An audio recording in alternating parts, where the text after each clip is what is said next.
श्रीमद् भागवतम के दूसरे स्कंद के 6वें अध्याय को कर रहे हैं और अभी हम लोग श्लोक नंबर 35 पे है। ठीक है, तो इससे पहले कल की क्लास में क्या हुआ? कल की क्लास में हमने ये देखा कि ब्रह्मा जी बोल रहे हैं कि यद्यपि मुझे भगवान ने प्रकट किया, मैं भगवान से आया हूँ, यद्यपि सबसे पहले मैंने तपस्या करी, यद्यपि मैंने यज्ञ संपन्न किए, मुझे लोग सम्मान करते हैं ब्रह्मा कह के, लेकिन फिर भी मैं भगवान के विषय में नहीं जान पाया। मैं क्या, ना शिव जी जान पाए पूर्ण रूप से, ना नारद मुनि, और ना ही भगवान अपनी शक्तियों के विषय में पूर्ण रूप से जानते, क्योंकि उनकी शक्तियां बढ़ती जा रही हैं, क्षण प्रति क्षण उनमें वृद्धि होती जा रही है। ठीक है, आगे कहते हैं, ये श्लोक हमने कर लिया था 35 नंबर, आगे चलते हैं। अतः मेरे लिए श्रेयस्कर होगा कि मैं उनके चरणों में आत्मसमर्पण कर दूं, क्योंकि वे ही मनुष्य को जन्म मृत्यु के चक्कर से उबार सकते हैं। ऐसा आत्मसमर्पण कल्याणप्रद है और इससे समस्त सुख की अनुभूति होती है। आकाश भी अपने विस्तार की सीमाओं का अनुमान नहीं लगा सकता, अतएव जब भगवान ही अपनी सीमाओं का अनुमान लगाने में अक्षम रहते हैं तो भला दूसरे क्या कर सकते हैं। तो यहाँ पे ब्रह्मा जी बोल रहे हैं, 36 नंबर श्लोक से आज शुरू हुआ है हमारा कथा, कि जब मैं भगवान के विषय में पूर्ण रूपेण जान ही नहीं सकता तो मेरे लिए श्रेयस्कर क्या है कि मैं उनके चरणों में समर्पण कर दूं। अब हमारे लिए जो ब्रह्मा जी ने किया हम भी वही करेंगे ना। हमारे लिए नहीं पॉसिबल है भगवान को जानना। देखो, अभी मैंने आपको लोगों को कुछ रामायण के फैक्ट्स बताए है ना, और हम में से किसी को फैक्ट नहीं पता थे। हम लोगों ने रामायण पढ़ी है पूरी, लेकिन हमें इन सब बातों का नहीं पता। तो हमें मतलब छोटी छोटी चीजों का नहीं पता, तो भगवान के विषय में जानना तो बहुत बड़ी बात है ना। तो फिर क्या करें? तो भगवान के चरणों में आत्मसमर्पण कर दो। भगवान अपनी, जैसे एक आकाश है, आकाश को खुद ही नहीं पता कि कहाँ पे मेरा आदि है, कहाँ पे मेरा अंत है। ठीक है, तो भगवान भी अपनी सीमाओं की वो अनुमान नहीं लगा सकते कि अच्छा मेरी शक्ति इतनी बड़ी है, अच्छा मेरा शक्ति का एरिया इतना है, सब वो नहीं अनुमान लगा सकते। बढ़ती जा रही है ना शक्तियां। जब भगवान ही नहीं अनुमान लगा सकते तो हम लोग कैसे लगा सकते हैं? इसलिए शास्त्रों में जो भी लिखा है उसको एज इट इज स्वीकार कर लेना चाहिए, भले ही आपकी बुद्धि के दायरे में वो फिट होता हो या ना होता हो। आइडली अगर आप देखेंगे तो जब भागवतम की कथा हम लोगों ने शुरू करी, वहां पे एक प्रसंग आया कि गाय ने पुत्र को जन्म दिया। गोकर्ण हुए थे ना। अब कोई बंदा अपनी बुद्धि से अनुमान लगा के सोचेगा गाय इंसान का बच्चा कैसे जन सकती है, गाय से इंसान का बालक कैसे हो सकता है, लेकिन उसको सत्य मानना पड़ेगा क्योंकि शास्त्रों में लिखा है, क्योंकि हमारी बुद्धि से परे है वो। अब शास्त्रों को पढ़ेंगे तो वहां से पता लगेगा राजा थे, उन्होंने यज्ञ किया, तो यज्ञ करने किस लिए यज्ञ किया? उन्होंने पुत्र प्राप्ति के लिए यज्ञ किया। मुझे नाम नहीं याद, नाम मोस्टली मैं भूल जाती हूँ। तो पुत्र प्राप्ति के लिए, ये आएगी भागवतम में कथा आगे जाके, पुत्र प्राप्ति के लिए यज्ञ किया, तो काफी दिनों तक वो यज्ञ चला। अब राजा क्या करते थे, वहीं पे जंगल में, यहाँ पे यज्ञ होता था, वहीं पे सोते थे ऋषि मुनियों की कुटिया में। तो राजा को एक दिन प्यास लग गई। प्यास लग गई तो क्या हुआ कि उनको पानी नहीं मिला। तो जो यज्ञ का जल था ना, जिसको भी मंत्रित किया गया था, जिसमें मंत्रों के थ्रू सारी शक्ति डाली गई थी कि भाई इससे पुत्र की प्राप्ति होगी, राजा ने उस जल को उठा के पी लिया। तो अब रानियों को संतान नहीं हुई। कहां से संतान हुई?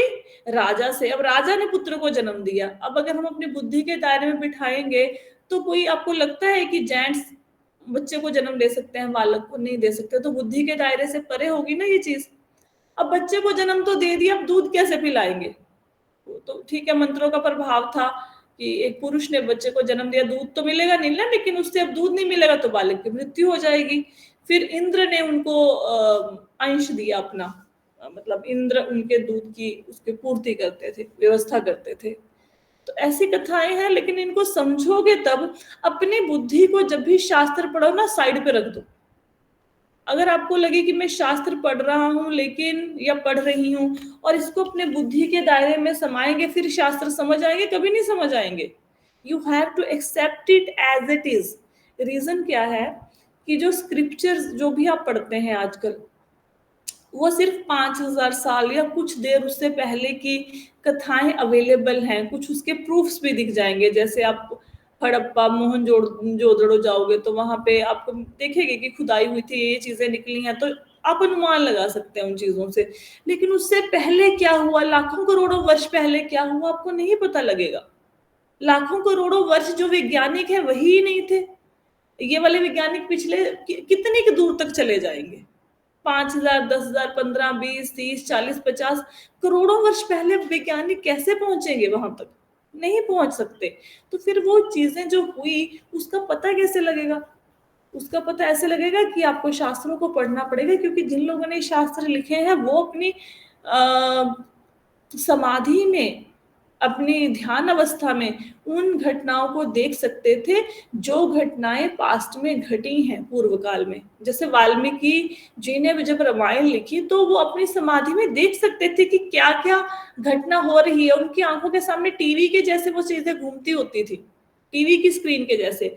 तो उस ध्यान में उन्होंने रामायण लिखी है। ठीक है, तो जब भी शास्त्र पढ़ना है तो अपने ज्ञान को साइड पे करके पढ़ना है। आगे चलते हैं। जब ना शिवजी ना तुम और ना ही मैं आध्यात्मिक, ये कल कर लिया था, चलो कर लेते हैं दोबारा। जब ना ही शिवजी ना ही तुम और ना ही मैं आध्यात्मिक आनंद की सीमाएं तय कर सकते हैं तो अन्य देवता इसे कैसे जान सकते हैं? चूंकि हम सभी भगवान की माया से मोहित हैं, अतएव हम अपनी अपनी समर्था के अनुसार ही इस व्यक्त विश्व को देख सकते हैं। देखो ब्रह्मा जी क्या कह रहे हैं, ब्रह्मा जी बोल रहे हैं ये बात, कोई साधारण मनुष्य, कोई देवता नहीं बोल रहा। जो भगवान से प्रकट हुए वो ब्रह्मा जी क्या कहते हैं कि भाई हम सभी, उन्होंने ऐसा नहीं बोला कि तुम सभी भगवान की भाया माया से मोहित थे, उन्होंने क्या वर्ड यूज किया? हम सभी, अपने आप को भी इंक्लूड कर रहे हैं कि हम सब कहां से मोहित हैं? भगवान की माया से। ठीक है, तो कहते भगवान की माया से मोहित है। जब शिव जी, मैं ब्रह्मा, तुम भगवान को नहीं जान पा रहे हो तो फिर देवी देवता कैसे जानेंगे? और मनुष्यों का तो सवाल ही नहीं उठता, कैसे जानेंगे? सिर्फ भगवान के भक्त भगवान को जान सकते हैं और कोई भगवान को नहीं जान सकता, नो बड़ी। ठीक है, और कितना जानते? कहते हम अपनी अपनी समर्था के अनुसार इस व्यक्त विश्व को दे सकते हैं। ब्रह्मा जी भी क्या कह रहे हैं कि मेरी जितनी समर्था है उतना ही देख सकता हूं, उससे ज्यादा मैं भी नहीं देख सकता। अब ब्रह्मा जी को इस ब्रह्मांड की सारी जानकारी है, लेकिन दूसरे ब्रह्मांड में दूसरा ब्रह्मा जी क्या करे उनको थोड़ा ना पता है, नहीं पता उनको। तो ये भी नहीं पता था कि मेरे जैसे असंख्य ब्रह्मा जी हैं। वो तो भगवान ने ही बताया उनको कि भाई, जैसे जब उनको अभिमान हो गया कि आप अकेले ब्रह्मा नहीं हो, आपके जैसे असंख्य ब्रह्मा है और आपसे भी बड़े बड़े हैं, आप बल्कि सबसे छोटे, हमारे ब्रह्मा जी सबसे छोटे ब्रह्मा जी हैं। आपको पता है जितने भी ब्रह्मांड है हमारे ब्रह्मा जी सबसे छोटे हैं। क्यों छोटे हैं? क्योंकि ब्रह्मा का जो सिर होते हैं, जितने ब्रह्मा के, जितना ब्रह्मांड का एरिया है ना जो उनके अंडर आता है, उस एरिया के अकॉर्डिंग ब्रह्मा जी के सिर होते हैं। तो कि हमारा ब्रह्मांड सबसे छोटा है इसलिए हमारे ब्रह्मा जी के 4 सिर हैं। बाकी ब्रह्मांडों में ब्रह्मा जी के 100 सिर है, किसी के 10,000 सिर है, क्योंकि उनके ब्रह्मांड ज्यादा बड़े हैं। तो ये एरिया के अकॉर्डिंग उनके सिर होते हैं ब्रह्मा जी के। राइट, आगे चलते हैं। हम उन पूर्ण पुरुषोत्तम भगवान को सादर नमस्कार करते हैं जिनके अवतारों और कार्यकलापों का गायन हमारे द्वारा उनके महिमा मंडन के लिए किया जाता है, यद्यपि वे अपने यथार्थ रूप में बड़ी कठिनाई से जाने जाते हैं। कहते तो मैं उन भगवान के महिमा गान कर रहा हूं कार्यकलापों का। किन भगवान का? जिनको जानना बहुत कठिन है। जैसे भगवान है वैसे उनको जानना बहुत कठिन है। कुंती महारानी प्रार्थना करती है ना कि आपको कैसे जानूं मैं? आप मेरे सामने रथ पे भी खड़े हो और आपने उत्तरा के गर्भ में प्रवेश करके उसके गर्भ की भी रक्षा कर दी, तो एक ही समय पे आप 2 स्थानों पे प्रेजेंट हो, मैं आपको कैसे समझूं? तो भगवान को समझना किसी के बस की बात नहीं है। वे परम आदि भगवान श्री कृष्ण प्रथम अवतार महाविष्णु के रूप में अपना विस्तार करके इस व्यक्त जगत की सृष्टि करते हैं, किंतु वे अजन्मा रहते हैं, फिर भी सृष्टि उन्हीं से है। भौतिक पदार्थ तथा अभिव्यक्ति भी वही है। वे कुछ काल तक उनका पालन करते हैं, फिर उसको अपने में समाहित कर लेते हैं। यहाँ पे क्या बताया गया? कहते जो भगवान कृष्ण के प्रथम अवतार है, प्रथम अवतार पुरुष अवतार, प्रथम पुरुष अवतार कौन है? महाविष्णु। तो कहते हैं महाविष्णु जगत की सृष्टि करते हैं, सृष्टि कुछ समय तक रहती है, फिर उसका संहार हो जाता है। लेकिन फिर भी वो अजन्मा है। भगवान को अजन्मा क्यों कहा गया? क्योंकि भगवान हमारे जैसे जन्म नहीं लेते, जैसे हम जन्म लेते हैं। हम लोग तो रोते धोते आएंगे ना संसार में, ठीक है, माता के गर्भ से आएंगे। भगवान ऐसे जन्म नहीं लेते हमारे जैसे। भगवान का शरीर दिव्य, भगवान की इंद्रियां दिव्य, भगवान का जन्म भी दिव्य है। भगवान कृष्ण ऐसे देवी की माता के गर्भ से थोड़ा ना खून से लथपथ प्रकट हुए थे ना, भगवान सीधे चतुर्भुज रूप में आए थे। वो कहाँ कैसे प्रकट हुए? पहले वसुदेव जी के हृदय में प्रकट हुए, फिर देवकी जी के हृदय में प्रकट हुए, फिर साक्षात उनके सामने प्रकट हो गए, फिर उनको पूर्व जन्म की कथा सुनाई। फिर देवकी माता डर गई कि भाई कंस आके इनको कोई हानि ना पहुंचा दे। उन्होंने बोला कि भाई लोग कहेंगे देवकी माता को ये कैसा 4 हाथों वाला पुत्र हुआ है, तो आप जैसे नॉर्मल एक बालक होता है 2 भुजाओं वाला, वैसे बन जाइए। फिर भगवान ने अपने रूप को कन्वर्ट कर लिया, वो कृष्णा बन गए। राइट, तो हमारे जैसा जन्म नहीं होता उनका, इसलिए उनको अजन्मा कहा जाता है। दूसरा, वो हर बार शरीर परिवर्तित करके नहीं आते, अवतार लेते, उनका शरीर दिव्य है, अनादिकाल से वही शरीर है, तो उसी दिव्य शरीर में आते हैं भगवान। भगवान पवित्र हैं और भौतिक क्लेश के समस्त कलमश से रहित हैं। वे परम सत्य हैं और साक्षात पूर्ण ज्ञान है। वे सर्वव्यापी अनादि अनंत अद्वय हैं। हे नारद, हे ऋषि, बड़े बड़े मुनि उन्हें तभी जान सकते हैं जब वे समस्त भौतिक लालसाओं से मुक्त हो जाते हैं और अविचलित इंद्रियों की शरण ग्रहण कर लेते हैं, अन्यथा व्यर्थ के तर्कों से सब कुछ विकृत हो जाता है और भगवान हमारी दृष्टि से ओझल हो जाते हैं। अब आपने देखा है कुछ लोगों का ना अननेसेसरी डिबेट करने की आदत है, अननेसेसरी, जो मर्जी समझा लो, शास्त्र खोल लो, मतलब कुरान खोल लो, उनको रेफरेंसेस दे दो, चार को मानेगी नहीं, मानेगी नहीं, ऐसे कैसे हो गया, ऐसे कैसे हो गया, और ऐसे कैसे हो गया में ही पूरी जिंदगी निकल जाती है। और फिर भगवान क्या कहते हैं, देखो अन्यथा व्यर्थ के तर्कों से सब कुछ विकृत हो जाता है और भगवान ओझल हो जाते हैं। कहाँ तो इतने, देखो 2 बंदे सपोज भगवत गीता और रामायण कोई भी ग्रंथ को पढ़ रहे हैं, एक ने स्वीकार किया कृष्ण भगवान है, उसने भगवत गीता पढ़ी, एक ने स्वीकार ही नहीं कर पा रहा बेचारा भगवत गीता पढ़ने के बाद भी कृष्ण भगवान है, तो उसके पास अवसर था क्योंकि भगवत गीता पढ़ी कि इसी जन्म में भगवान की प्राप्ति कर लेता, लेकिन अपने डाउट्स के कारण, अपने तर्कों के कारण उसने ये अवसर गवा दिया इस जीवन का। डाउट्स के कारण वो भगवान उसकी दृष्टि से ओझल हो गए। ठीक है, ये क्या हुआ आपको ये समझ सकते हो उसको, कि हमारी 1 करोड़ की लॉटरी लगी, ठीक है, और जब हम इनाम लेने के हमने बोला अरे वो तो मैंने वॉशिंग मशीन में कपड़ों में धो दी लॉटरी की टिकट। ऐसे कर रहे हैं, व्यर्थ के तर्क वितर्क नहीं करने, जो लिखा है उसको एज इट इज स्वीकार करना है, क्योंकि और कोई तरीका ही नहीं ना पता करने का, कोई तरीका नहीं। ये जो आपको कथा सुनाई जाती है कि ब्रह्मा जी भगवान से मिलने आए, भगवान ने पूछा कौन ब्रह्मा जी आए हैं, फिर उन्होंने बताया ब्रह्मा जी ने कि क्या मैं मिलने आया हूँ कुमारों का पिता।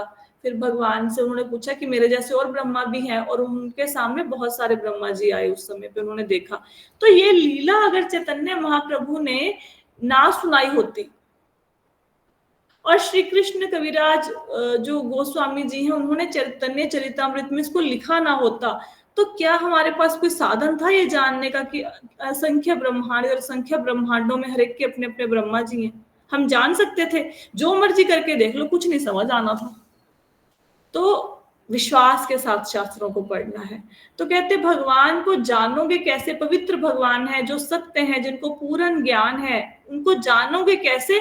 जब आपके मन में भौतिक लालसाएं खत्म हो जाएंगी और जब फालतू की डिबेट से आप बाहर निकल जाओगे। डिबेट के द्वारा नहीं भगवान को जान पाओगे। फिर जो भगवान को ऐसे डिबेट के थ्रू जानने की कोशिश करते हैं, भगवान अपने आप को छिपा लेते हैं। कारणोदक्षाई विष्णु ही प्रथम अवतार है, वे नित्य काल आकाश कार्य कारण मनोतत्व भौतिक अहंकार पृथ्वी के गुणों इंद्रियों भगवान के विराट रूप गर्भोदक्षय विष्णु और समस्त चर अचर के स्वामी है। ये सब कुछ हम पढ़ चुके हैं।